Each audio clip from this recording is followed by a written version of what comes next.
けど久しぶりにバイブス上げてこう嬉しそうできるスイカ Hello, everybody, and welcome back to another episode of the Castaway Anime podcast. I'm Neon Manta.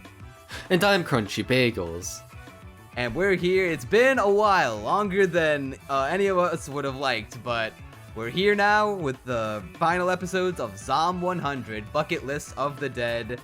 It got delayed! Infamously, that's unfortunately the main thing that this show is probably going to be remembered for in the long term. It began airing summer of 2023, and it finished airing winter 2023. The very end of it. Do you know the exact date? Because I forgot it. Wasn't it like the 23rd I don't remember the exact date. I 4th? think it was around Christmas time that they were like, hey, here's the final 3 episodes. We're gonna just drop them all at once. Yeah, and so we finally got the last trio at the very end of the year. It's part of an unfortunately ongoing trend of anime. You know, they start in one season, then they get delayed and end up finishing in a whole nother season. And even relatively stable productions now are having to eke out recap episodes just to keep things on track. Not that this hasn't always been a thing in the industry, but it is nearly every big show now, it feels like. It's becoming more and more of a problem. Well, it's already been a problem. It's becoming a bigger problem. It seems like with every passing year.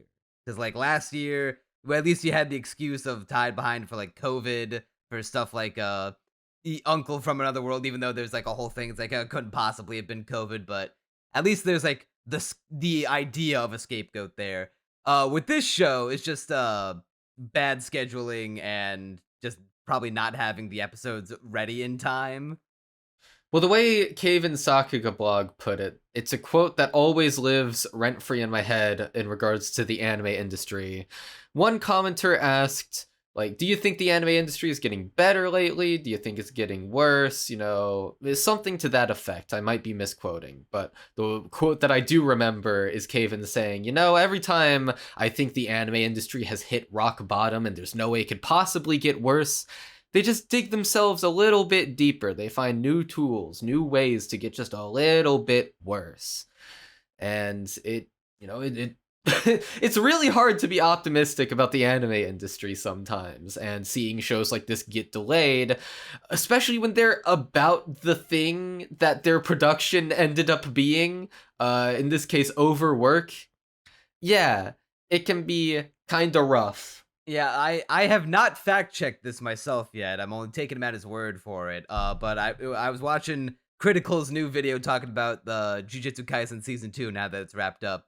And he had mentioned something about how, in one of the episodes, the Mappa studio building can be seen in a shot getting blown up during a fight scene. So maybe that goes to show how much contempt some of these guys have for the places that they work at. I noticed in this batch of episodes for Zom 100, I saw a zombie wearing a Bug Films hoodie.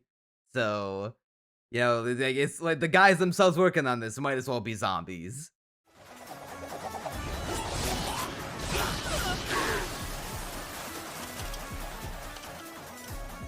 何これ時代劇 Dankeschön 助立ちに馳せ参じていただいて痛み入りますベアトリックス・アメルハウザーと申します外国人女の子突っ込むとこ多くない Yeah, I mean, I'm not too sure about the specifics of Zom 100's production. All I know is that in near every place you go in the anime industry, you're bound to...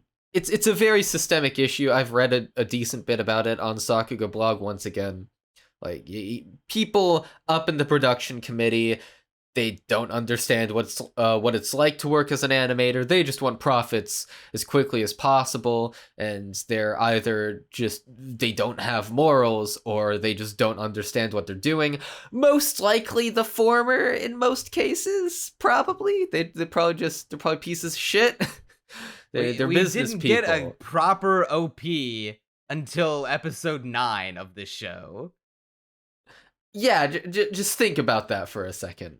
Episodes 1 through 8 had an OP that, I mean, Well, one even through like seven had, you know, the basic bitch ass, you know, walking zombies, and then the compilation of the prior episode's events. Then episode 8 had the little halfway in between point where we got the parts of Akira and Kensho dancing, Shizuku and B sitting on the train. But then when it gets to the chorus, they don't do the dance until episode 9.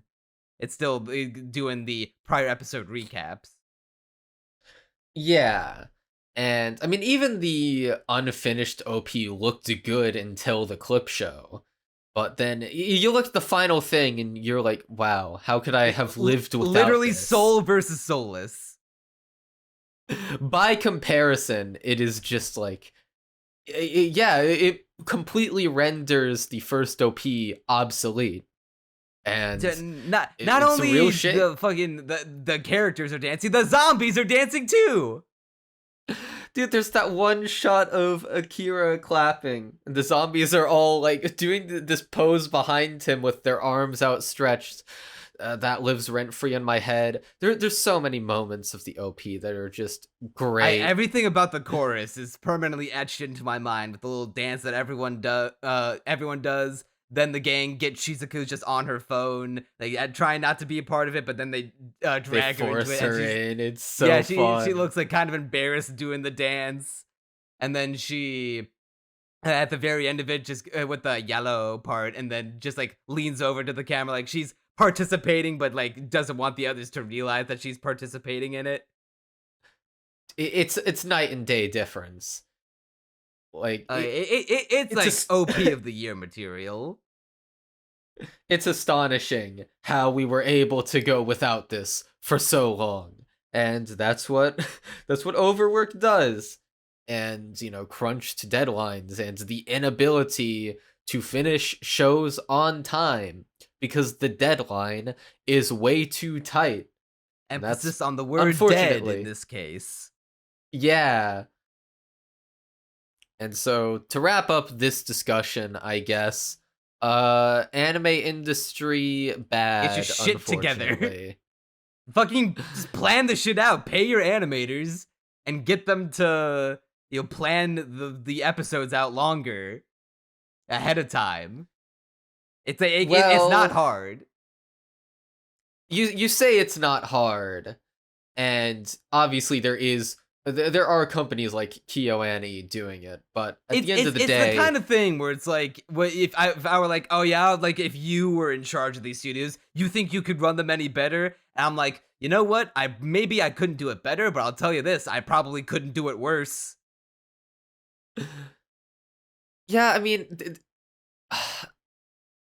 I'm not sure if I can entirely agree with that, because I feel the problem is definitely multifaceted, and there's definitely a lot about it I know that there's not don't just like understand. you flick one switch and the whole thing gets solved type issue. I'm sure there isn't just being an ethical production, because the way it works, oh god, I'm not sure if I should explain this entire thing. Production committees, companies get on them, they fund the show. There are other companies, they vie for the show to get out quicker. One of the big issues is that anime studios, like the studios that actually produce the anime, are often not in those production committees, so they can't vouch for their own interests, which means that other companies that aren't involved in the animation at all are often the ones dictating the deadline, which is why they're way too quick and why they get quicker every year, because they don't suffer from making the deadline shorter. As long as the product is watchable,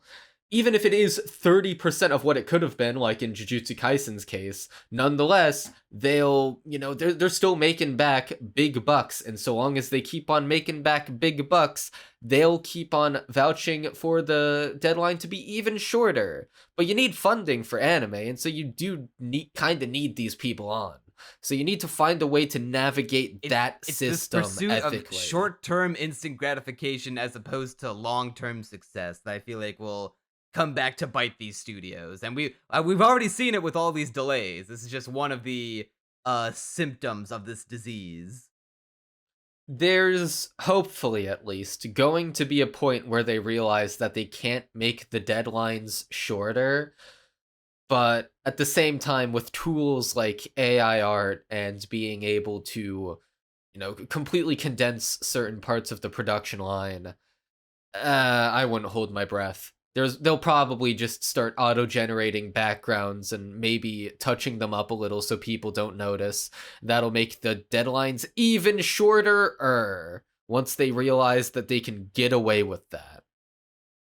Well, you know what's great about Zom 100, though, to put a nice little bow on this whole conversation, is that the show, it brings up ideas like this and how, life can get you down and life can, put you at what seemingly like your lowest in a point that you can have no hope of climbing out of. But then it'll show you that no matter how bleak you think things can get or things are, that there is hope. You just have to be willing to look at it and search for it and reach out for it yourself. And that is why Zom 100 kicks ass.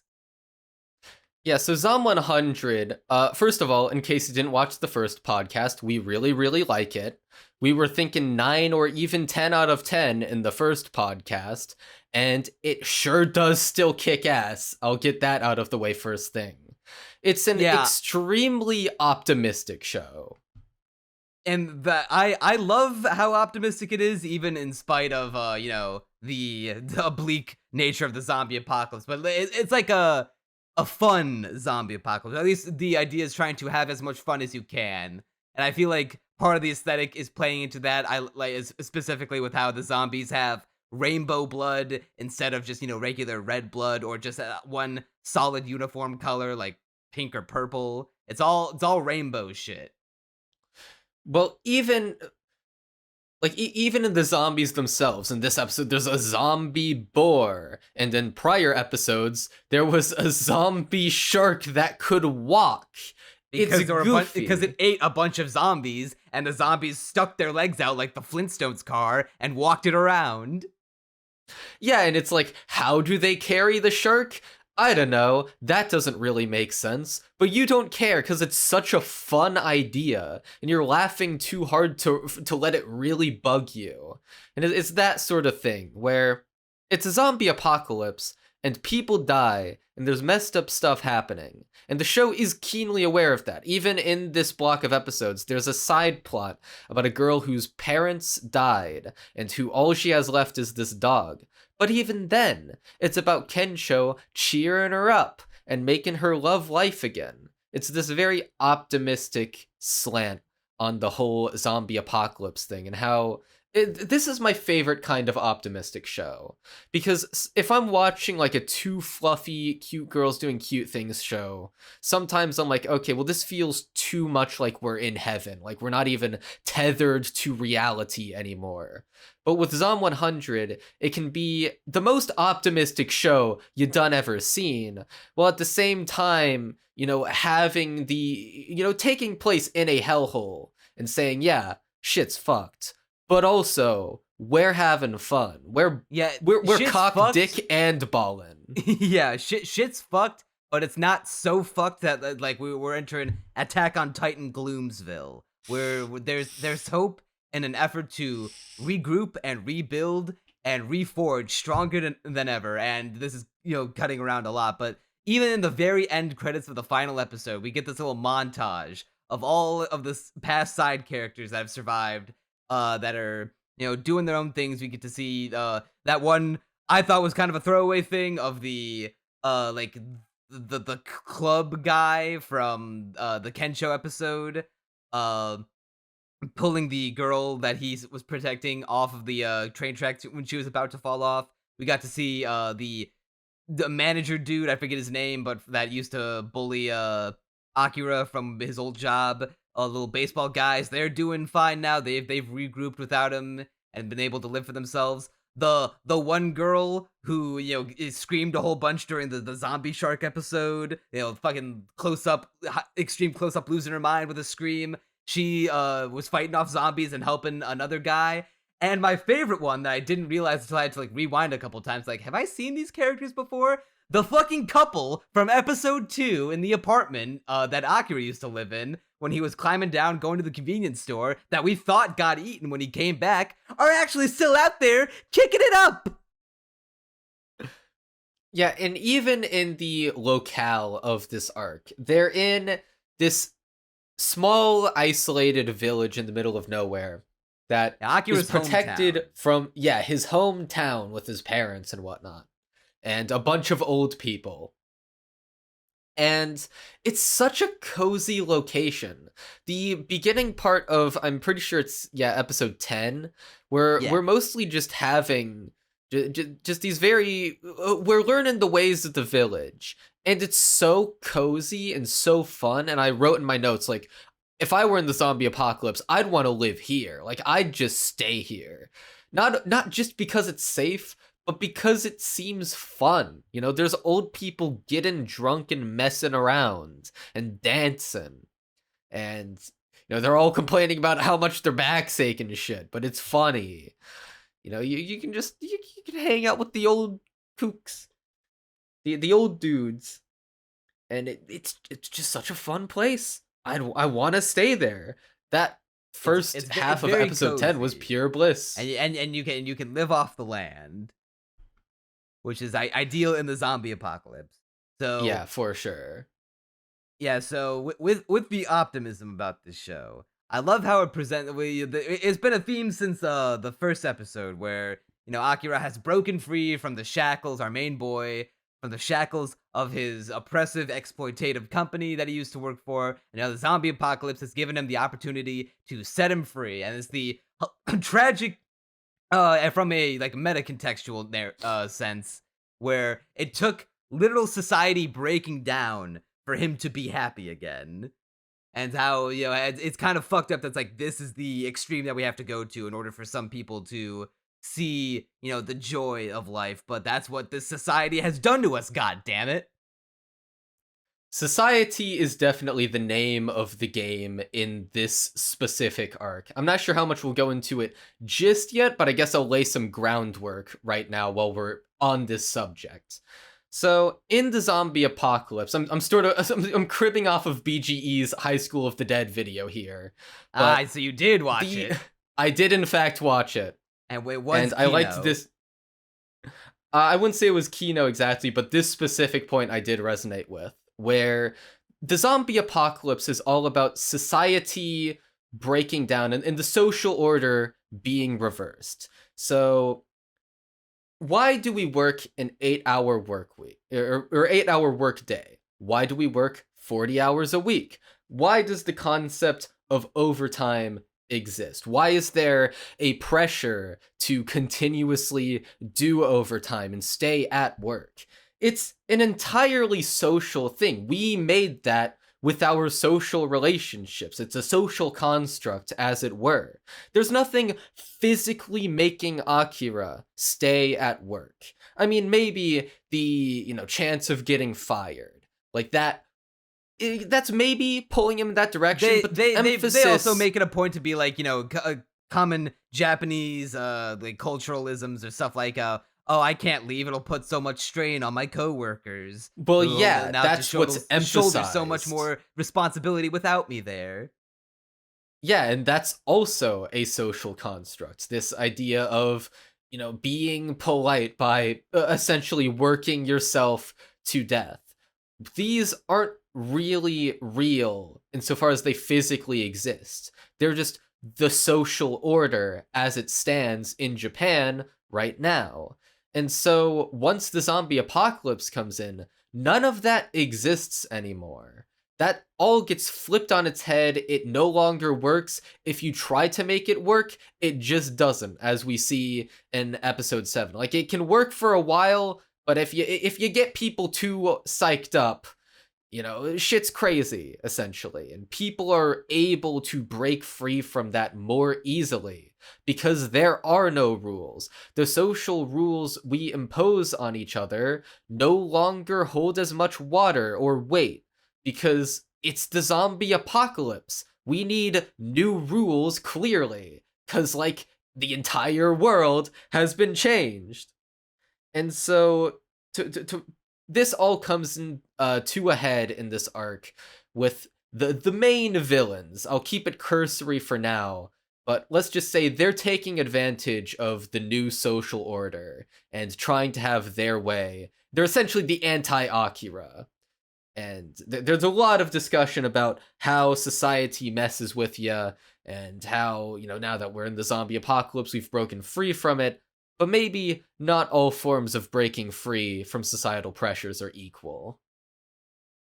I won't get into it right now. There'll be time to do that later for the full discussion. But I love how Zom 100 and the writers of the show and the manga, they make it a point to be like, hey, we know that this little whole zombie apocalypse thing has given guys like Akira and Kensho and Shizuka and whatnot all an excuse to cut loose and do what they've truly wanted to do in life, but they don't like use it as like a free pass, as a get out of jail free card for being like, hey, these are people who were being held down by the former way of the world, and they were incapable of doing anything good before.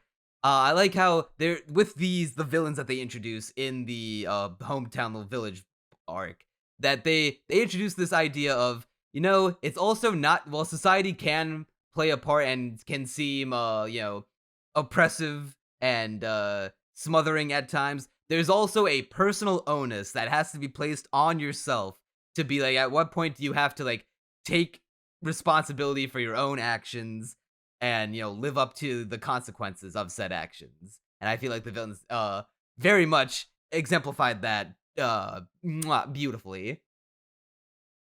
Yeah, so I guess we can just start at the beginning with the introduction of Beatrix, our new German Weeaboo companion. And how do you feel about her? She's definitely the most basic character of our four main cast. She has not really gone beyond just German Weeaboo, the perfect blonde-haired, blue-eyed Aryan master race gal who loved seeing Japanese culture when she was a kid and always dreamt of coming to Japan to experience it herself.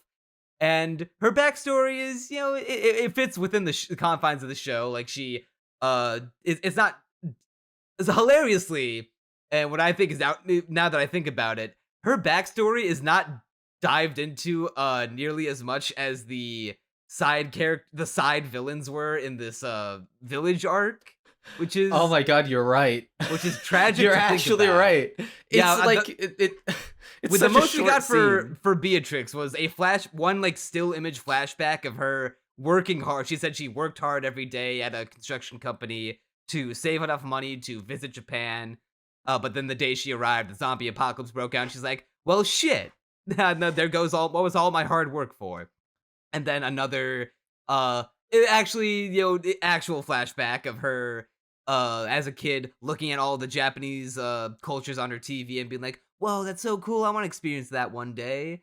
But we never get a sense of her, like, struggling. We get to see, like, how, a society held her down in the same way that Akira, Shizuka, and Kensho did. And I feel like that's, a bit of a strike against the show that, as she is given, the way she joins the cast, it's no pomp and circumstance. Like, she is introduced like she could just be a wacky side character that we just meet along the way, but then she just ends up sticking around. I was so sad that we got cucked out of a, One Piece Straw Hat welcome to the crew type moment of, hey, Shizuka, would you like to travel with us? No, they just agreed to help her deliver the sushi, and then she just kind of sticks around. I never really thought about how weird it was that there was never a moment where they all come together and are like, hey, want to join us? Because I mean, it's obvious as soon as you see her design, and also because I just knew because she's in the that opening. She was going to stay around. Well, yeah. But even if you didn't know that, you'd be able to tell from her design that she's probably sticking around. But I just didn't realize how weird it was. Logically, it makes sense for out of every her. person they've come across for her to join the crew, because she's a fighter with all her feudal samurai gear, and she's been training in actual like sword play and samurai martial arts to fight zombies. So it makes sense for her to be a part of the team. She's very useful, but there's never a moment where they're like, hey, Beatrix, you're one of us now. Would you like to come travel the world with us and see all the glorious sights of your beloved Nippon? And she's like, Das Vidanya, yeah, please, Russian or German. I don't know why I said Russian. Gut.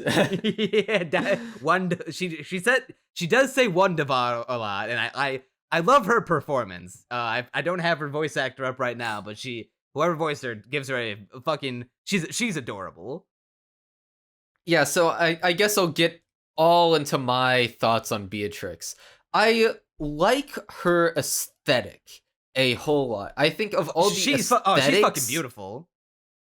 Not even just visually, but the idea of like her visuals, her voice, and just the surface level aesthetic of her characterization are all like completely up my alley. Once again, being this German... Okay, I really like the idea that anime has started to acknowledge, like, Western and European weeaboos, and people who are obsessed with Japanese culture. And so, Beatrix is this person who knows more about Japan than Japanese people, so she'll just randomly break into these obscenely long tangents about random Japanese trivia. And for the sake of the show's pacing not being killed, they have to speed it up like Ryo and Bochi. Just hyper speed up everything she's saying. And she's like super it. down for everything about it, even to the point where she's like, you know what, be not ashamed, and she strips completely naked to join the guys in the Japanese hot spring, because that's what you do in Japan. There's a tradition in it. Yeah, and I like how there's like she begins the explanation, and then it just the entire thing is sped up to the point where it's like you don't even get her like you get the basics of her logic because of the image of, mixed gender bathing. But the entire thing is sped up. You wouldn't even know what she was talking about. Aside, were it not for the context I don't of the need scene to. and the I just saw image Beatrix on butt screen. ass naked. That's all I needed to see, baby. Any excuse is a good excuse. But yeah, like I love her personality. She's very chipper, very enthusiastic. Her voice actor is my favorite performance in the show. Like genuinely, it's so perfect. Her Japanese, It's up there with sure Shizuka's. Yeah, so I can't be sure of this 100% because I don't speak Japanese, but it sounded like she was a little awkward with the language to me. And it was like being in character in that way. And obviously, mixing in German with it. But it sounded just ever so slightly like she was struggling to speak Japanese to me at certain points. Which is perfect. I'm not sure if that's... Yeah, it's perfect. I picked up on that too. Performance. Like, it's not like a perfectly fluent Japanese accent or linguistics. I've the exact word escapes me for how properly you could speak the fluency. Yeah. It's And, not like, perfect, but that I feel like that's intentional. Well, yeah, it's obviously intentional. That's what I like about the performance. And once again, because I can't speak Japanese, but assuming that is the case, and someone please back me up in the comments. If a foreigner who can't speak Japanese and who just watches anime can pick up on it, needless to say, that is a brilliant performance. And it wasn't like overbearingly awkward. It was just ever so slight. That ever so slight awkwardness and just her specific cadence. I love it all. I love her performance. I looked up her voice actor. It's Minami Takahashi, and her most popular roles are Megumi from Food Wars, Lukawa from Dragon Maid, Elf from Eromanga Sensei. Well, saying Lukawa made everything about her voice make sense. I'm playing Lukawa's voice in my mind right now, and yeah, that's totally the same actor. Yeah, those are those are most famous roles. Yeah, needless to say, good performance. And yeah, I like the aesthetic appeal of her character, but there's just something missing. She doesn't get the same narrative weight as the other cast members, and that kind of sucks the wind out of her sails. And I hate to say that because I love everything else about her so much, but it feels like she's more of a it makes her feel like more of a useful tag along than a member of the team, you know? See, I feel like she'd be my favorite, like close to my favorite character in the show if she had like a more good backstory. You know, like maybe her parents were against her going to Japan. Maybe she had to fight them. Maybe in her home country there was stigma against being an anime fan, and she like fought that societal pressure. There's a lot you could do with that. Maybe the manga dives more into her backstory than the anime does, but just going off of what we've seen in the anime, I feel like there has to be something more to her later on. But my question is, why wait? Why not go into it when you introduce her? Because here's the thing. People say, oh, well, this character gets good later.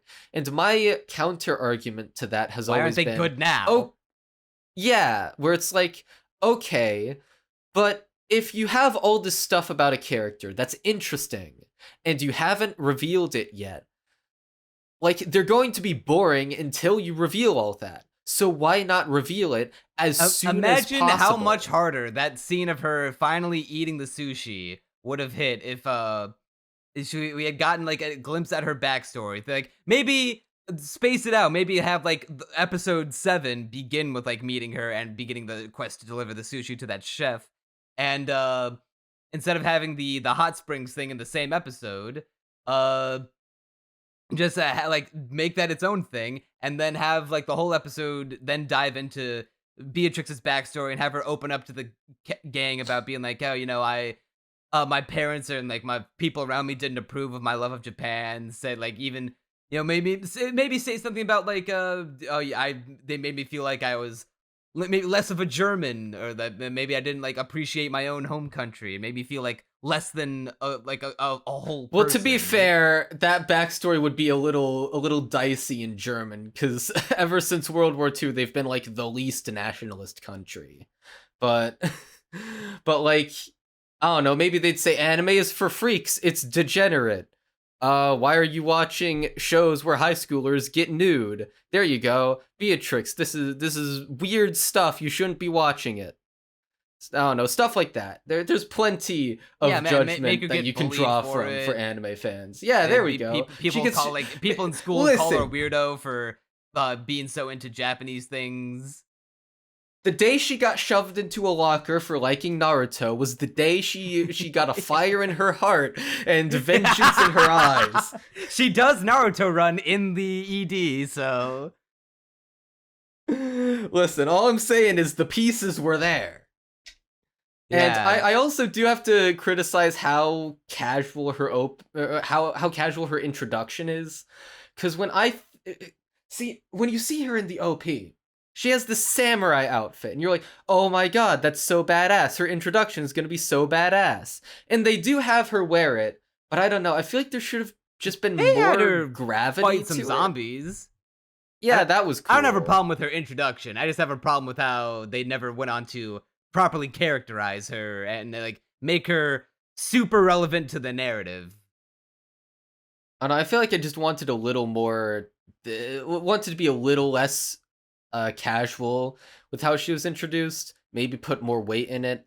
I don't know. It's a minor nitpick compared to the much bigger issue of give her a backstory. Or I guess give her more of a backstory than loves Japan.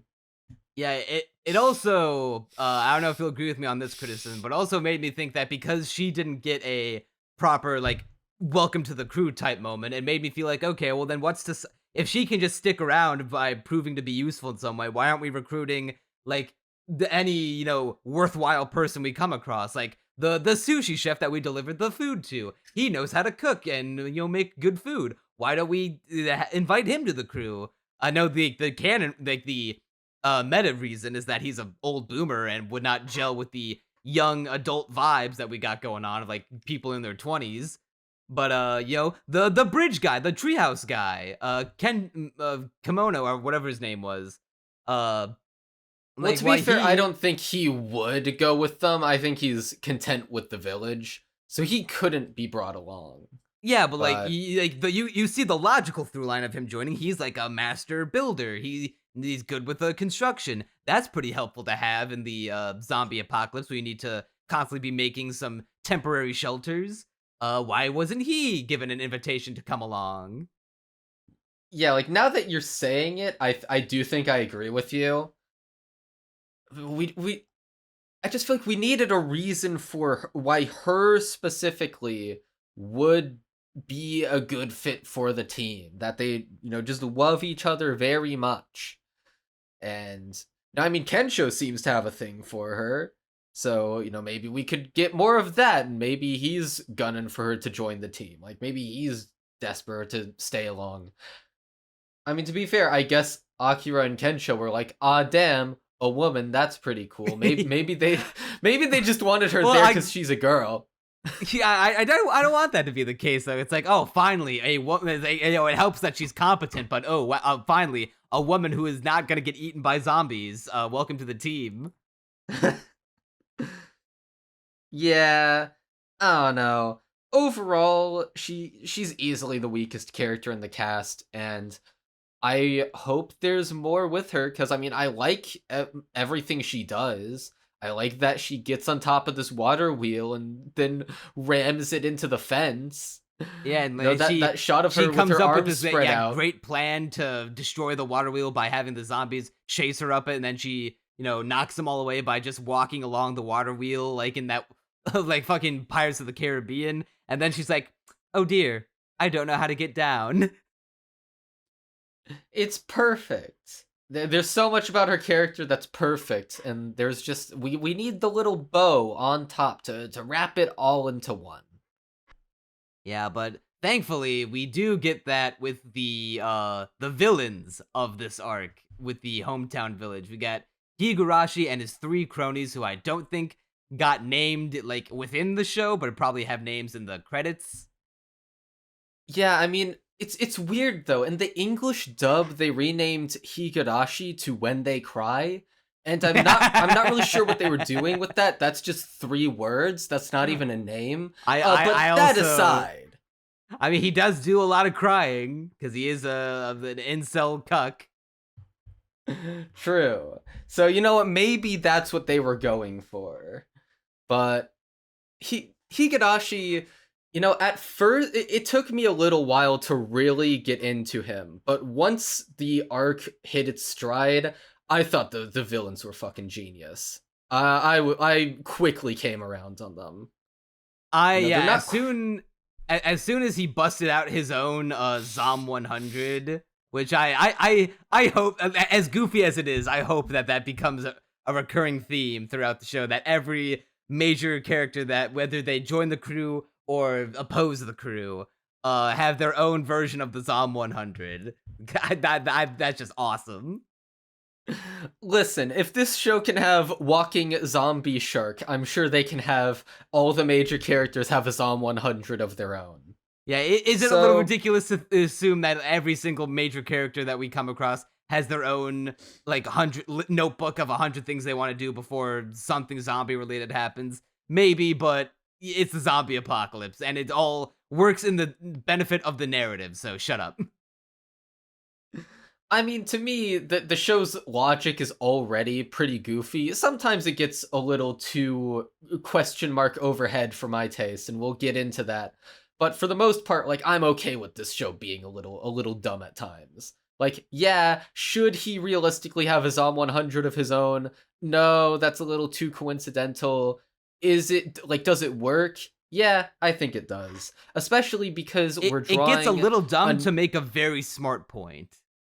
Yeah, because it's using that as symbolism for the fact that they are like 2 sides of the same coin, but those 2 sides are diametrically opposed to each other. Because this is Akira when he's gone off the deep end. This is like Akira if the zombie apocalypse never happened and he just kept working at the company, and he even says himself at the final episode, well, when he's talking to Kensho, he's like, you know what, for everything that Higurashi did, I kind of felt the same way he did when I was working at that company. If I had never finally broken free from the shackles, I think I could have seen myself going down the same path he did. That's why I can't truly hate him, no matter how much I want to. So Higurashi and Ko, to me, represent like they're this show's themes are so good. The way it explores them, I think that is the single best thing that this show does. I think its themes are I think it's immaculate. I think it's like the smartest show of the year and has the most to say out of Oh, any anime. easily. Yeah, like fucking fuck Oshinoko, fuck Hell's Paradise, fuck Heavenly Delusion. All that shit's gay. This has like so much to say.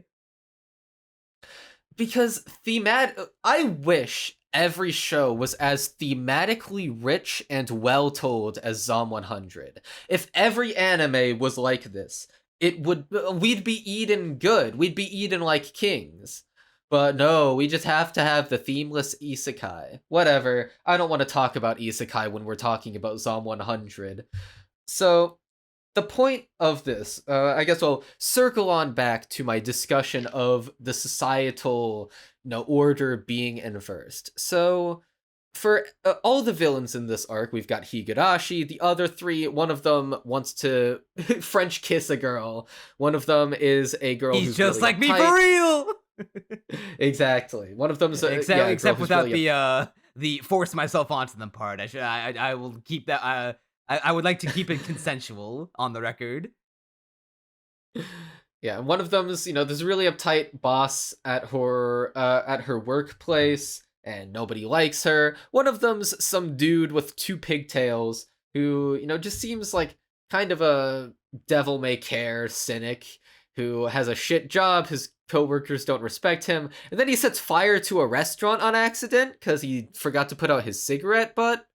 That's unlucky, and he talks about being unlucky, and he feels like the world is against him in that regard. And what I think is interesting is that although, it's very easy to say these people are shitbags, and they got into this situation of their own accord. And that is true. But what I think is interesting is that the initial way it's framed, in their own head, is that society wronged them. And that is literally true in a sense. Like, to a certain extent, you can say that that is literally the case.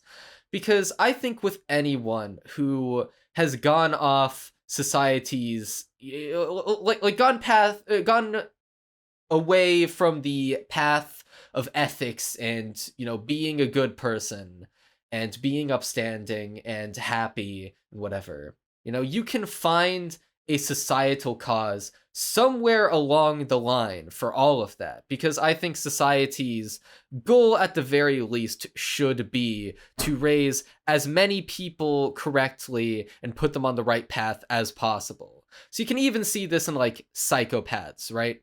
I'm a big nurture over nature guy. So with psychopaths, there is a lot of evidence to suggest that, not even suggest, to prove that if you put a psychopath in a good home environment and raise them right, they won't murder people. They won't be insane. They'll just be normal ass dudes who, it'll still be there, but they will be moral, upstanding people, is the point I'm trying to make. I do like how each one of their each member of the evil gang, for lack of a better term, the anti-society, the society is to blame gang, they have their like small little nuggets of, you can kind of understand where they're coming from, just like for like even a tiny little glimmer, like the dude who's unhappy with his wife and says like oh, what's the world ever done for me, so he was like, okay, my wife is like mad at me all the time because I don't get that promotion, or like other people are doing all these different things, and it makes me not like going back home.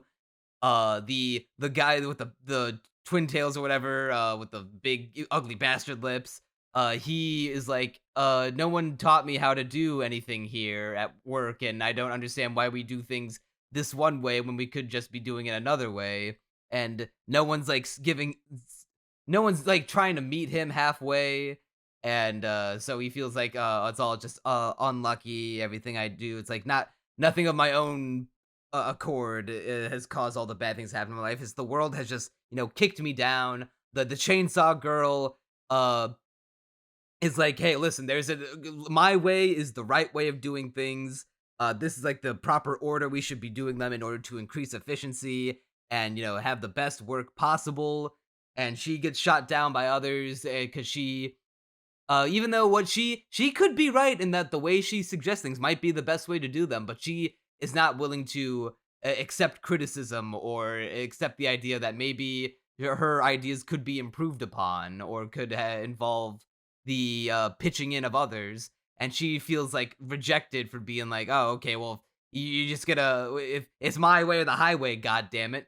And all three of these people, they have their moments of being like, okay, you can kind of understand where they're coming from, but then you see the moments where they like never take responsibility for their own action. And that's how you see they, instead of, accepting part of the blame themselves, they always turn it to someone else. They like to point the finger at someone else. The husband's like, oh, it's all my fucking wife's fault. Nothing I do will ever make her happy, so what's the fucking point in trying? I hate my wife. My fucking kids suck. I fuck everything. The ugly bastard's like, oh, it's all unluckiness. I keep getting kicked down by the world, so what's the point? I deserve a win, goddammit. The chainsaw lady's like, oh, fucking everyone else is just out to get me, because I have all the right ideas. People who think differently from me should just fucking die. And they never take the moment to have self-reflection and improve upon themselves, and Zom 100 punishes them by fucking killing them off, turn them into fucking zombies. Yeah, so the point I was making is society did literally fail these people at some point, in the sense that they weren't raised right and weren't able to become fully fleshed out people, and some of their situations did seem really shitty to me, and like, oh, I wouldn't want to have that guy's life. The world really did lend him a bad card, but it's what you do with that matters.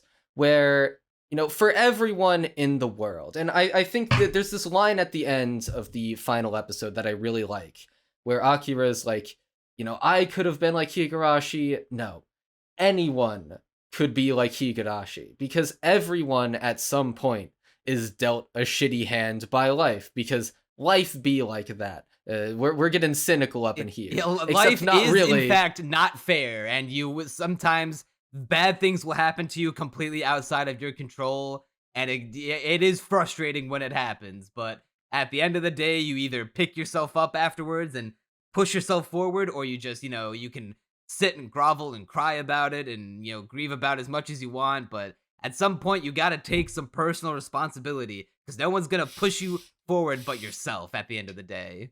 You can get some help from your friends, but at the end of the day, it's on you to take that step forward. Yeah, and it's not even like, oh, you should push yourself up by your own bootstraps. Like, okay, some of that, but also, yeah, like, we should try to better the world. But until the world becomes better, pushing yourself up and relying on others, which is another theme of this arc, by the way. There are so many themes in this show, explored so well. And, doing that to improve the world. God, I love how the show decided to focus on this this theme of pushing yourself up in a world that's pushing you down, and doing it right and not putting too much blame on the world, while simultaneously exploring the theme of bettering the world and Akira deciding that he wants to do that, because those two themes come together like brilliantly, because they're both being explored at the same time. It becomes a very full message of better, like, you gotta push yourself up sometimes in this world that pushes you back down, but we also want to better the world at the end of the day. And so, you have to have a little bit of both mentalities. I was so happy. We should make this better, and also I should make myself better. I was so happy at the end of the final episode where Akira comes to the conclusion, it's like, well, my dad told me that the best way to repay him and my mom is to benefit and help humanity. And the humanity's going through a zombie apocalypse right now. So what better way to give back to humanity than by solving this zombie crisis by traveling the world and finding a way. We don't have to go into specifics just yet, but just the abstract of finding a cure to the zombie virus and saving the world. That's how we're gonna give back to humanity. And the show's now gonna become a fucking Dr. Stone-ass quest of we're gonna find the cure, we're gonna fix this problem, and we're gonna rebuild society. And I hope that Zom 100 includes a bit where it's like, okay, if we do cure the world, I hope we're gonna rebuild society in a way that helps as many people as possible. So people like Akira and Higurashi and all like his guys never have to go through what they all went through that brought them to where they were. So that way they could, push themselves forward, but also let society, keep them happy. They don't not have to like wake up every day being like, oh god, I have to go into work today just to make sure I stay fucking alive.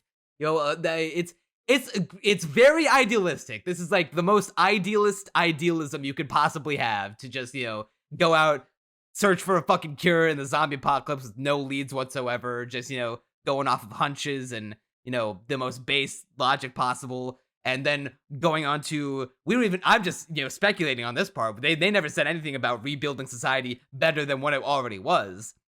But I'd imagine if I were Akira going through everything that he's gone through, that's what I'd probably want to do. The only thing I think that scene was missing was the moment where Akira writes in his Zom 100, number 39, whatever it was, save the world. I want that on his bucket list. I don't know about you, but when he got that pen, I was like, oh, he's gonna write "Save the World." Oh no, he just wrote. I kind of like my dad's hemorrhoids. I kind of like the alternative where it said, make sure dad gets a surgery, because he says that he's not gonna deal with the hemorrhoids until it's okay to go to a doctor again in the zombie apocalypse. So he's like, okay, in order to get my dad, cure his hemorrhoids, I need to solve the zombie apocalypse first. And I love that we have to take this massive Herculean step in order to deal with this pretty solvable thing if you just find the right doctor, even within the zombie apocalypse. I like that that's the logic that we're going off of. See, I get that, and I did understand that. Like, yeah, he does explicitly say, I'm gonna do this after I fix the apocalypse. But I don't know, something about seeing "Save the World" on that it Zom would have been a 100 cool, would have made me pop feel off. good. Yeah, we're gonna fucking save the world. And then the contrast between that and them just dicking around and traveling would be even stronger, and it'd be even more joyous, because this show is amazing. I could gush about this show forever. I've heard from some Zom 100 manga readers that the show is going to get very One Piece and very Dr. Stone-esque when the crew is not going to stop at Beatrix. We're gonna keep recruiting members to our cause, and we're gonna have a fucking wacky ass party to lead our crusade to cure the zombie virus, and we're gonna solve the zombie apocalypse. And I am salivating at the idea of who can join our team and what they can bring to the table, and how they, their stories line up with the themes of Zom 100. God, I hope Bug Films just continues making seasons of this show. I know it probably nearly killed a few people from overwork, but please, first of all, fix your production line, and then make a season 2, please, pretty please. It's popular. There's definitely reason to do it. Yeah, I so desperately want to check out the manga, but I'd like with most anime that have good adaptations, I'm like, oh, but like I'm willing to wait it out in order to let the anime get to where the manga is and experience it for the first time with my virgin eyes in cinematic format the way God truly intended. I'm definitely going to give it a few years before we, decide definitively whether or not it gets a second season. But, I mean, let's say it's 2026 and we're like late into the year and we still haven't gotten news of a new adaptation. Yeah, I'm probably going to be tempted to bust out that manga. I'd be surprised if Bug Films goes right into season 2 as their second thing that they make. I feel like they're gonna do something else to show that they're not a one-trick pony. Whatever they do decide they want to make, I will be there, and I just hope that it has a better production schedule and better committee behind it than Zom 100 did. Yeah, I mean, we could get Bug Films Cabaneri, but, you know, who knows? I mean, I'm personally desperate for season 2 ASAP, but yeah, it probably won't be their next thing exactly. Yes, especially with how I was under the impression that, oh, okay, because they had to take so long with these last few episodes, surely they're gonna be like, as fucking spectacular as some of the earlier episodes, like episode 1, and how fucking, like perfect that was as an episode, with powerfully directed scenes and wonderfully animated moments, or stuff like the zombie shark thunder punch. That cut of animation was fucking beautiful. We didn't really get too many of those in these last few episodes, and the CG zombies became more prevalent. I noticed some more leaning on some green screen fire effects. Yeah, so one of my big issues with this block of episodes, mostly episode 8. Everything after that is still a very solid, good, even great-looking show, I'd say. Episode 8 definitely it definitely struggles a bit. Like, it starts off with some CG zombies even. Like, it's not the very first shot, but it's pretty soon after the episode begins. The art is just slightly inconsistent in episode 8, where it's like just inconsistent enough that you can notice it regularly. And this is about the time where the production was starting to lag pretty heavily, because, those are the final 2 episodes, episode 8 and 9, before the big delay, where presumably the final 3 episodes were barely even begun, if I had to assume. And so it had to have been, otherwise they wouldn't have delayed it for fucking months. Yeah, and so episode 8, I definitely enjoyed it, but it was, of all the episodes, probably my least favorite. Even with the second half containing Shizuka Akira. God, that does not work as a ship name. What's the good? I'm trying to think of the good ship name for him. Akira, Shizuka, Akizuka. Akizuka. That works. Or Shizukira. Shizukira. Okay, that's perfect. Ooh, I like that one as I say it out loud. Yeah. That rolls off the tongue. So yeah, it does have Shizukira Shizukino. Well, let's put it like that. Butt ass naked in the hot springs, which I screenshotted at every opportunity. Of course he did. I say that like I didn't do the same thing. And I love how in that episode, Shizuka's at first is like, when Akira comes up to her being like, oh man, this would be a nice place to take a date out to, and she's like, oh, fucking love is a sunk cost fallacy for loser cucks who stack no paper. I don't care about it. But then she lets her guard down in the hot springs, and it's like, hey, you know what, Akira, I'm sorry that I came at you like that. I was just being defensive because I'm actually just bad at romance, and my father never let me do anything that I wanted to do, so I just kind of got jealous that you were so brazen about it, and I hope that one day I can be as open about this type of stuff as I am with you. And then she's like realizes, oh shit, like the seeds have been planted, and they are going to get together, and when they do, I will pop off. I think Shizuka's already, in her mind, starting to become attracted to him. Like, I think part of the reason why she so readily was like, ayo, people who go for romance, as you put it, I stack no paper. I love that phrase. That's hilarious. There's something so funny about, like, referring to money as paper. They say, you stack none of it. You don't even stack ones, you stack nothing. Yeah, but I think in her mind, part of the reason why she was so offended by the idea is, obviously because of her upbringing, but also because in her mind, there's the tug of war of like, do I want to keep abstaining from romance, or there's like this other, tiny voice in her head that's like, hey, yo, Akira kinda nice. He kind of a baddie. We need our motherly instincts is to breed the Akira genes and conceive the ultimate freedom baby. Conceive the ultimate freedom baby. It's the true. It's gonna be the final episode. The final image of the Zom 100 manga is gonna be Shizuka giving birth, and then it's gonna like flash forward 10 years, and it's just gonna be the baby or as a 10-year-old whatever, raising both their fists with a big ass smile on their face, looking like the perfect blend of Akira and Shizuka, exclaiming something about personal freedom or whatnot, and it's gonna be epic.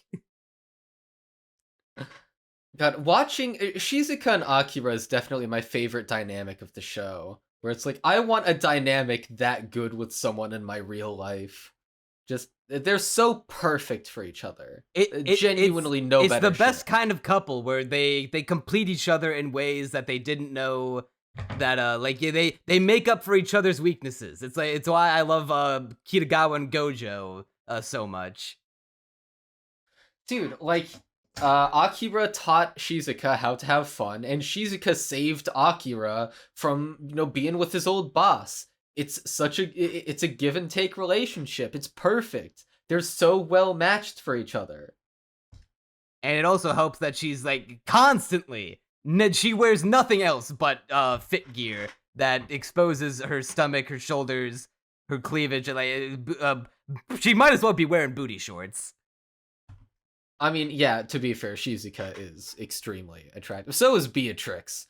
Yeah. This mangaka just knows how to design attractive female I don't think it's a coincidence that the mangaka gave Beatrix a massive rack and a low-cut, I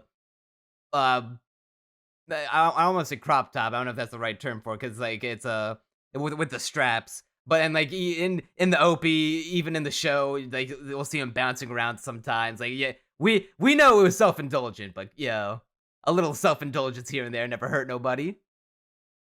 What are you even talking about? The low-cut shirt was just there to accentuate her personality, because it's the kind of thing her character would wear. Personality. Dude, even I was messaging you about this. The girl in the maroon beret. All I'm saying is she's a background character. She is also extremely attractive. That's all I'm saying. Classic crunchy, sees a girl in a beret, instantly folds. No, it's the beret and then the wavy long hair. That mix kills the bagel inside. She's so pretty. That I like the combo is girl so who pretty. gave Akira the dreadlocks. I liked how like kind of, well, because she had dreadlocks herself and she was wearing low cut stuff. Dude, I like how insistent this show is on having, like all of the slice of life episodes are just Akira knocking out his bucket list, where we're actually making a lot of progress towards that. He wears dreadlocks, which is one of the first things he wrote. And, he builds a treehouse and a scene that felt supernatural. And God, it's just we never so have to good. reach to, or at least get to a point where we have to reach so far. It's like, okay, that we're just arbitrarily knocking things off the bucket list. Like, is it a coincidence that he was able to find someone at this village from the city that was able to give him dreadlocks? Yeah, but is it detrimental to the narrative? No, not really. It and feels it does like lend the towards kind the of sense of thing, progress. yeah, where it's like in the zombie apocalypse, the border between cities and villages goes away, that social barrier. So it makes sense why we'd see someone into dreadlocks and fashion, in this village with nothing but old people because they escaped from the city. It feels completely authentic within the narrative, right? It doesn't stretch the suspension of disbelief in the slightest. Yeah, so I guess to wrap things up, because we didn't dive into Higurashi's backstory, which is the most fleshed out of everyone in his crew, because he's the main guy. So Higurashi's whole thing is that he was he is a burnout. He feels like his life peaked when he was a child, when he was able to, when you're a kid, your responsibilities are just to make sure you don't die, and which is every person's responsibility when you live. But when you're a kid, you don't have to worry about taxes. You don't got to worry about a job. You just got to do well in school and keep yourself alive and have a good ass time. And he loved having a good ass time. He loved hanging out at the pool with his friends. But as life came at him fast, he was got more and more introverted and realized that he didn't really fit in with the society that he at first did. He made an active effort to participate in it. He did attend an overseas internship. He went to self-improvement seminars, but he felt that nothing was able to snap him out of that funk. But then, that's fine. That's that happens to people when they try their best, but you don't succeed. But then he made the mistake of he got bitter about it. He saw Akira and Kensho at the same university that he went to, and he saw how he was probably going through similar things, but they were happy about it. And they were just, the pressures of life did seem like they weren't getting him down. And how ironic it was that once Akira entered adulthood and, went into the working world, that's when he and Kensho got hit with the shit stick and ended up as miserable as Higurashi was. But, at the time, you don't care about what could happen to people in the future. You care about what you see as them now. So he saw them all happy, and he was like, oh, fucking normies, fuck happy people, I hate happy people. Why can't they be as miserable as me? And so he got bitter. That was his fatal flaw. He got bitter. He got, so upset at everyone else being happy when he was miserable, when he was like, fucking everyone else, so happy when I'm not, it sucks. So he would spend his days, looking for a job, but, finding nothing, and just smoking dangerous amounts of cigarettes a day. When the zombie apocalypse breaks out, his first instinct is to go down to the convenience store and just shovel nothing but, hundreds of packs of cigarettes into his bag. If the zombies didn't kill him, the fucking smoking will.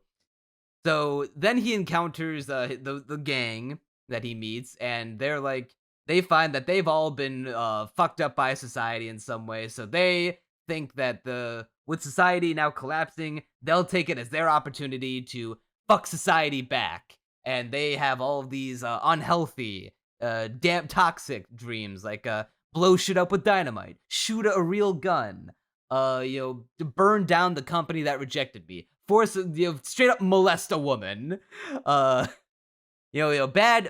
things, which is representative of the unrepressed man that I feel like we're all, I think it's like the Joker said, one bad day is what separates us from going full Joker mode and saying, this is what you could be like if you just were pushed far enough by society. Yeah, I mean, I think almost anyone can become any kind of person if the world just completely messed you up and put you into that direction. And I agree to an extent, and the show agrees to an extent as well, which is why Akira extends the a bit of an olive branch to Higurashi, being like, you know what, like you are a damn fool because you let your hatred for society blind you to what you yourself truly wanted. Because Higurashi realized at the end of it all, when he got bit by a zombie and slowly starting to turn, he was like, what even was it that I wanted in the end? Like I acted like I wanted all this revenge and payback against society to fuck shit up, but at the end of the day, all I really wanted was to hang out at the pool with my friends like the old days. And Akira calls him a fucking dumbass because that's all he wanted. He could have gotten that without fucking everyone else up and stealing people's freedoms away in order to, express your own freedom. Akira can't abide by that. So he gives him a hug and being like, if I become a zombie one day, let's go hang out at the pool, fellow zombie. So Higurashi, has a nice little send off of, running away from zombies, gets some intercut with flashbacks at the pool, and then seeing Akira as a zombie in the pool, and then having a smile as he joins them. That was a nice little wrap up to his character arc, and I like how Akira and thereby extension the show is like you can your society will fuck you up, and it's okay to feel dejected by it to a point, but you can't let it define you, because when you define you can end up as as messed up as a person as someone like Higurashi, as someone as the Joker, where you can't let yourself get to that point no matter how bad it is, because otherwise you're gonna end up hurting people, and that's no good for anybody. You need to, at some point, you need to take some personal responsibility, and you need to address yourself and improve yourself. Because Akira, he could have been like that, but the key difference was that he held on to hope, and his hope was rewarded, and he was he saw the zombie apocalypse as Akira and Higurashi, both before the zombie apocalypse started, they were at like rock bottom. They were like feeling dejected and fucked up. But Akira saw the breakdown of society as his chance to free himself from the shackles and do the things that he always wanted to do.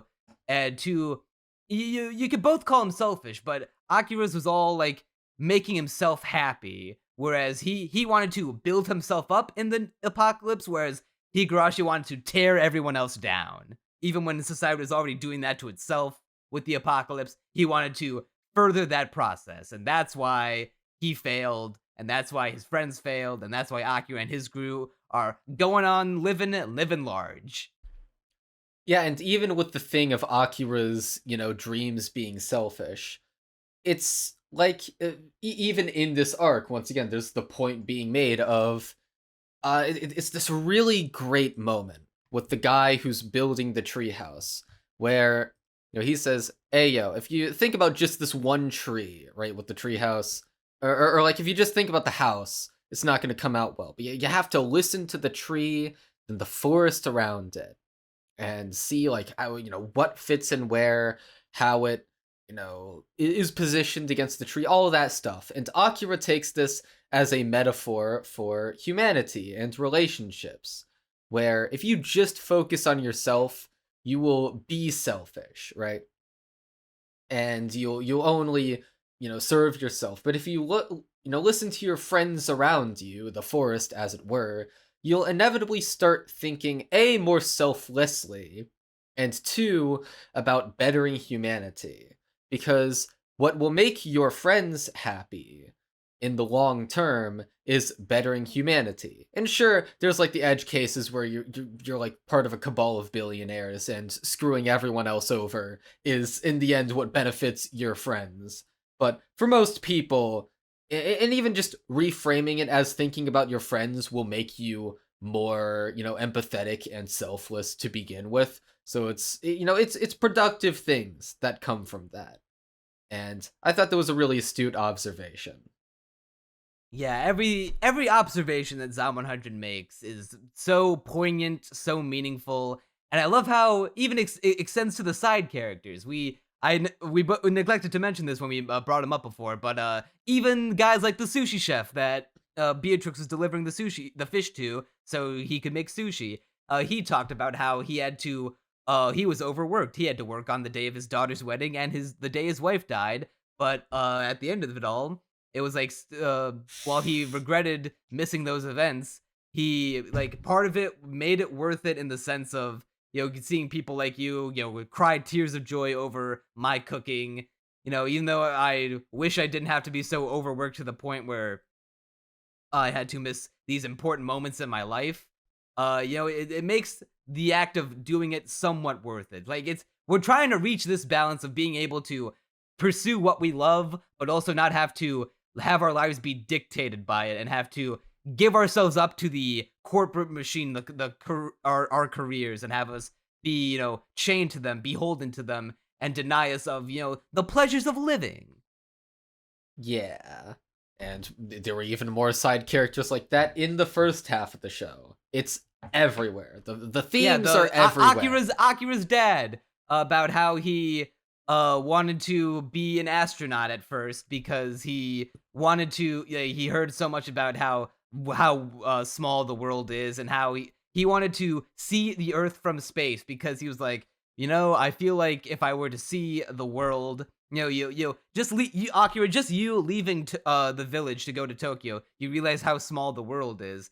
Well, when I want to go up to to space so I can see Earth and realize just how tiny my world is, to give myself a better appreciation of where I come from, and make sure, like, this little sense of knowing that, everything that I do, maybe in the grand scheme of things, the confines of the universe, where my whole lifespan in the face of the billions of years that the universe will be around won't even matter a fraction of a second. But for me personally, it will matter, and maybe that will affect the lives of the people that I care about, and that's what matters. Yeah, and I guess now is as good a time to mention this as any. I'm not sure if you'll agree with this, but I found it really strange. The scene where Akira meets his parents again for the first time in like the entire zombie apocalypse. So, what you'd expect is that they're overjoyed. And that is the implication. But his dad is very outwardly cold. Now, I have no doubt that in his mind, he was in fact very happy to see Akira, because the logical through line is that Akira's like, hey, yo, I need to repay you. And his dad's hearing that first thing pissed him off a little. But I feel like what I was missing was the scene where he and his parents all hug it out. I feel like that should have been somewhere in this block of episodes to show that, hey, they really were worried this entire time during the zombie apocalypse. And, we get the catharsis from that. And we do know that he was worried about Akira, because he was worried about him even when he left for Tokyo and, left for his job, and asking like, hey, when is he gonna come back? And he was saying that to his wife, to Akira's mom. I But didn't feel find like- it strange. I feel like the show would have been better for it to have one like big hug it out moment. I feel like maybe they're holding off on that for when he goes off to pursue the whole cure thing, and maybe he'll come back and then he'll be like, "Hey, did I finally?" He'll have done the thing that he said would have repaid his parents in his father's eyes, to help humanity. So that way, when he comes back, he'll be like, "Hey, Dad, I did it," and then he's like, "Well, son, you really did." Because the thing about the dad and to the mom is to an extent is that it's this idea of children needing to give back to their parents, which is another fucking awesome theme to tie into this buffet of delicious themes to enjoy in the show.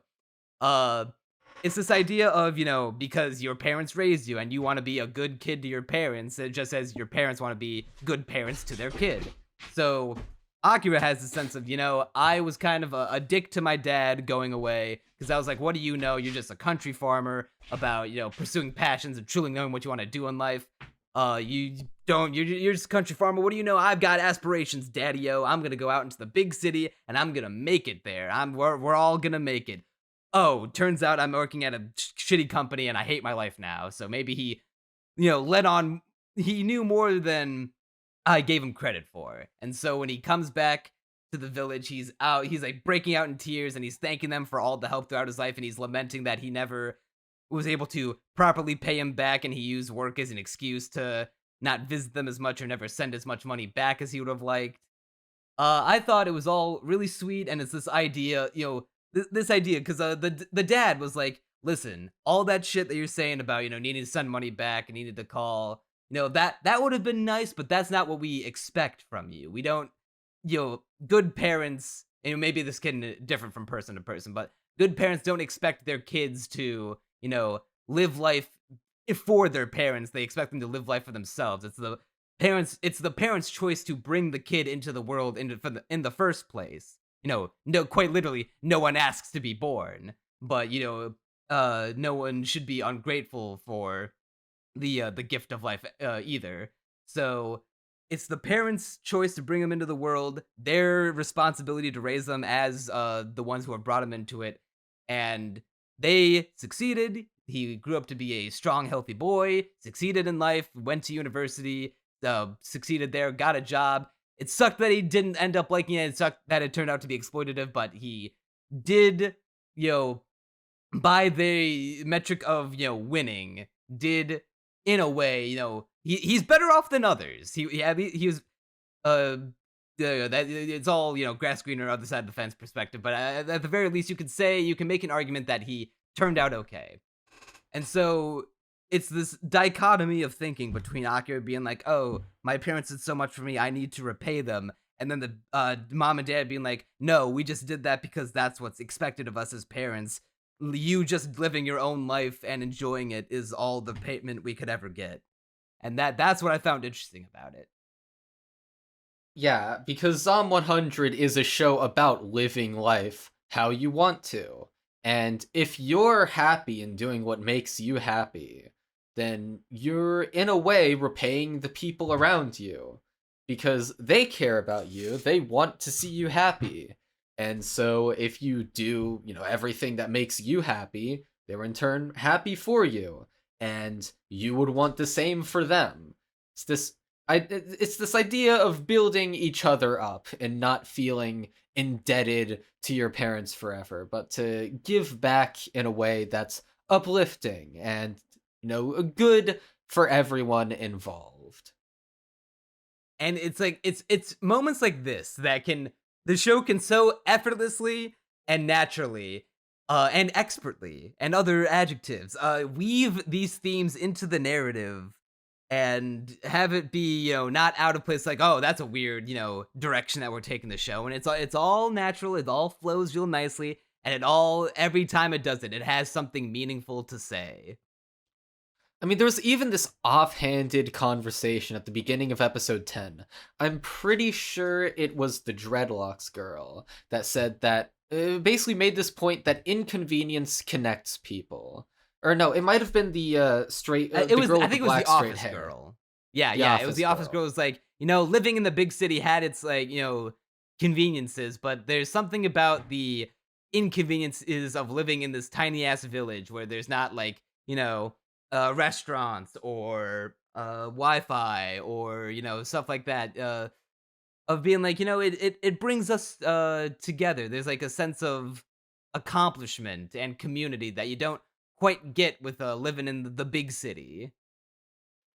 Yeah, like to me that resonated with me in the sense of in our modern life everything is so convenient, but there's this idea that she says of inconvenience connecting people, where seeing everything have to be done by a real person physically, it's almost this thing that grounds you more to the world and makes you appreciate others more because you need to rely on them more, and everything's slower. And it almost comes off as like a critique in a sense of the convenience of modern society, or at the very least an observation of it, that maybe this inconvenience is something that we in some ways should preserve, even if minimally, where even if things should be convenient for the sake of progress, maybe they shouldn't be so convenient that we lose lose the connection found in having to rely on other people and see everything done by a person.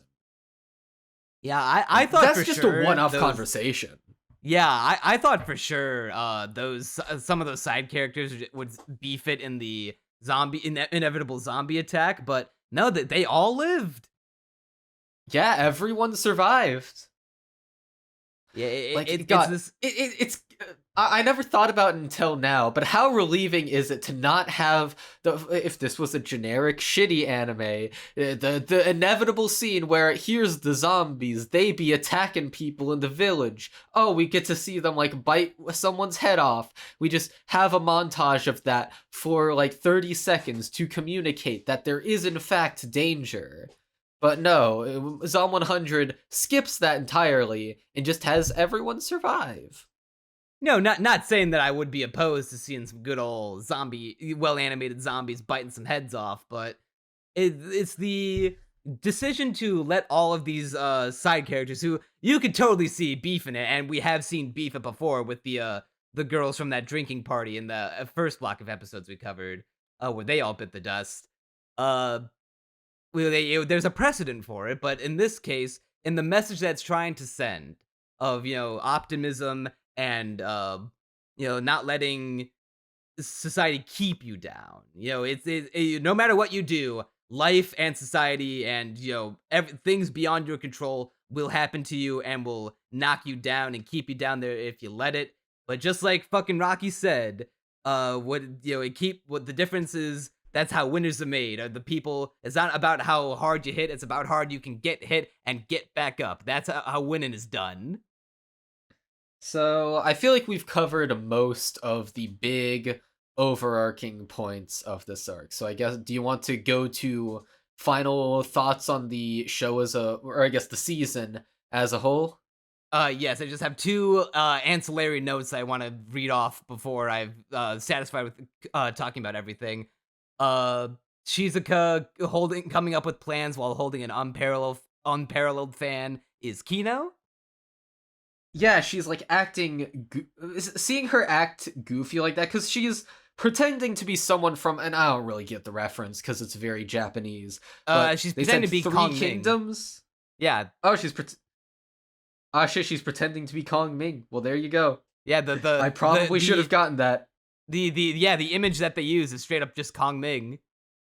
I did notice that, and God, like the name of the dude was on the tip of my tongue, but I guess I didn't leave that in my memory. Yeah, the historical figure from the legendary historical piece, ya boy Kong Ming, and nothing else. Exactly. And she, like, her acting as him is really fun because she isn't normally like this. She's normally not goofy, but now she's able to let loose a little. And having the context to that makes the scene super kino. Yeah, she's taken little moments of not assessing the dangers of situations, like when she's helping the old people because they're trying to help her, and she just immediately thinks, "Hey, zombies, I'm gonna lure you away from these old people." It's like, oh shit, I don't have a backup plan now. I'm just luring these zombies away, and I don't have a plan. Fuck. Yeah, she literally exclaims, like, I didn't think about the risks at all. It's because I'm hanging out with those dorks. God, I love her love-hate, but mostly love relationship with the gang. It's so it's sweet. Great. Yeah, I love the moment in the hot spring episode where they're all crying one moment about not getting to soak in a hot spring, and then the next shot they're sound asleep, showcasing the ideal life of fleeting cares that the show represents and how it can make a gag symbolic of its message.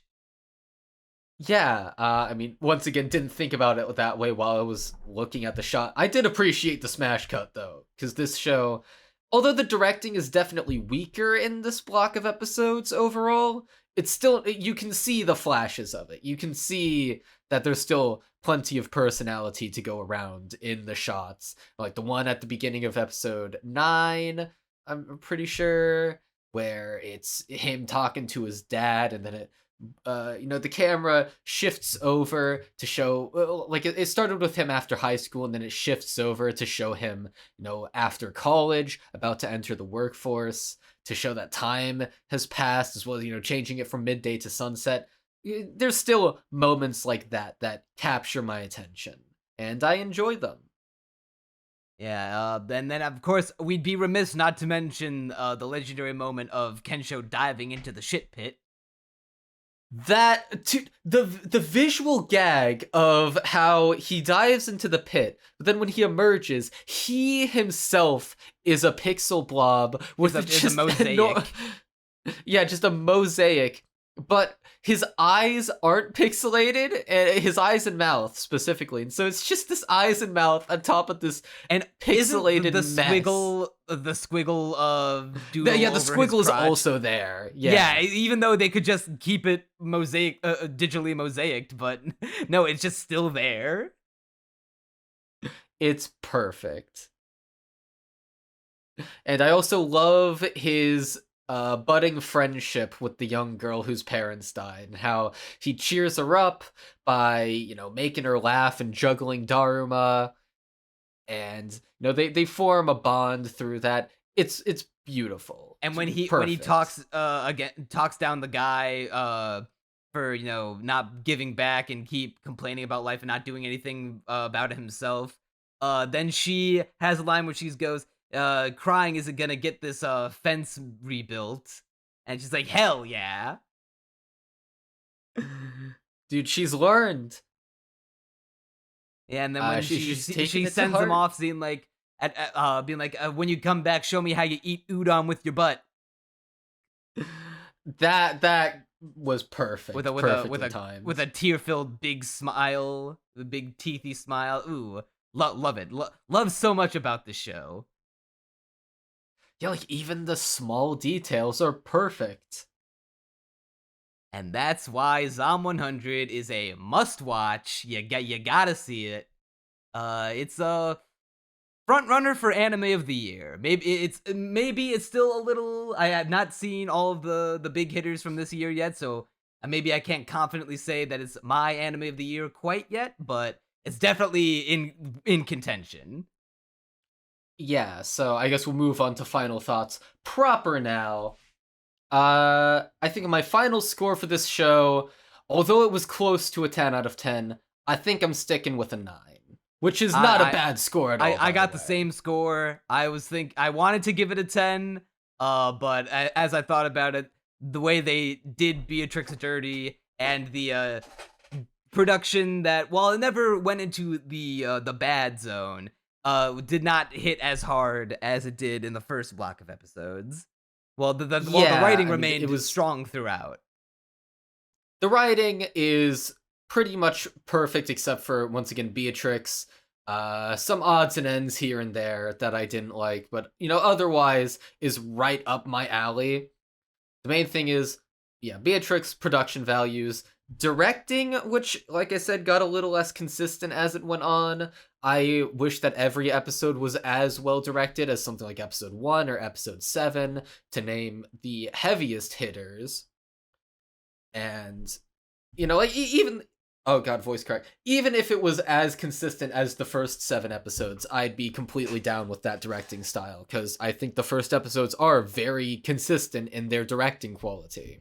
Yeah, I can't help but wonder if for the downtick between the first 7 episodes and these last few had to do with the delay in the scheduling. So maybe, I hate to say that they phoned it in, but because we'd be able to tell if they phoned it in, but maybe there was an incentive or a lack of motivation to try as hard. I heavily disagree with that. I don't think anyone in this production is not trying.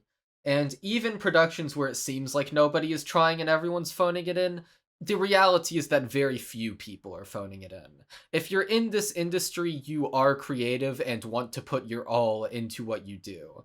Like, no one would stay in this industry if it was just for the money. If you phone it in, it's because you were overworked too hard and don't have the mental energy to give it your all. And so, in that sense, I think it literally comes down... I like to give them the benefit of the doubt. Unfortunately, we cannot have, the only way to truly know is to be actually part of the industry and have eyes on the inside and be a member of the crew. So for guys like us, we can only speculate and believe what is told to us from whoever decides to deliver the firsthand experiences. I mean, right now I'm using, just logic that makes sense, as well as, some of those voices, and yeah, mostly Sakuga blog. But from what I can tell, yeah, like, no one's just phoning it in this industry. Maybe some directors are, some of the shows that just have no visual personality whatsoever, but more often than not, it's because pre-production was rushed, because they weren't able to make it pop. Not that, lacking talent. This was directed by the Comey help. director, and the first episode of Comey is beautifully directed, and a really strong first episode, so I don't doubt that the director is good at what he does. I saw the first episode of Zom 100. The director is clearly passionate and cares a lot. I'm just saying, I think something something must have happened between then and now to, that's the only... I'm trying to rationalize an explanation in my head to why it was so strong at first. I can rationalize that explanation. I think these final few episodes are just the most rushed of the bunch. Because... Yeah, so that's why I'm not trying to say that the guy phoned it in, or maybe because the rush job incentivized him to, or maybe not even incentivized, but maybe forced him to just not put his most creative foot forward. not able to bring it to life as much as he would have liked. Yeah, and also the storyboard artists were probably rushed. Something that always lives rent-free in my head is the knowledge that when episode 11, I'm pretty sure, of Isekai Uncle came out, or no, it was even before then that they had this issue where I'm pretty sure it was episode one of the later episodes, right? They had just released episode 7, and episode, yeah, it was 10, I'm fairly sure, had not even begun to be animated. And because these two shows are in a similar boat, I'm willing to bet that when the delay happened, the final 3 episodes were like probably just starting to be produced. Like it was probably way worse than the company would be willing to let show to the public. It was probably rough. Doesn't like what I'm only going off of this because I remember reading an article about it for Gravity Falls, where one episode of an animated series usually takes about 9 months from conception to I think it was like conception to completion or from production to completion, like from on the technical for anime. Like, I think side of it. So for anime, I think it's something like, oh god, I think it's 6 months from conception to completion. But the thing is, they work on episodes simultaneously. Yeah, so it yeah. No actually studio take that just long. goes one at a time. They work on a bunch at once. But the point is that a lot of time goes into a single episode of anime. Yeah, it's just it's unfortunate that, you know, much in keeping with the show itself, factors beyond the creative team's control has dealt Zom 100 a shitty hand. But you know what? The show came out amazing even in spite of it. Yeah, so overall, we absolutely recommend you watch it. It's thematic brilliance. If you somehow aren't keeping up with it, but are keeping up with the podcast, sorry we spoiled everything for you, but also, hey, you should watch it Go anyway. watch it. If any of what we said resonates with you and you somehow haven't watched it, go watch it immediately. You owe it to yourself to at least watch the first episode, which I still think is the best first episode of like the year, if we're not counting if you want to count Oshinoko's first episode as cheating, because it's a fucking movie. Yeah. And so overall, 9 out of 10. That is not a bad score whatsoever. It might be my anime of the year. It's close to Oshinoko in quality to me. Oshinoko was a bit more consistent on the production side of things, even if it never nearly hit the highs of Zom 100, admittedly.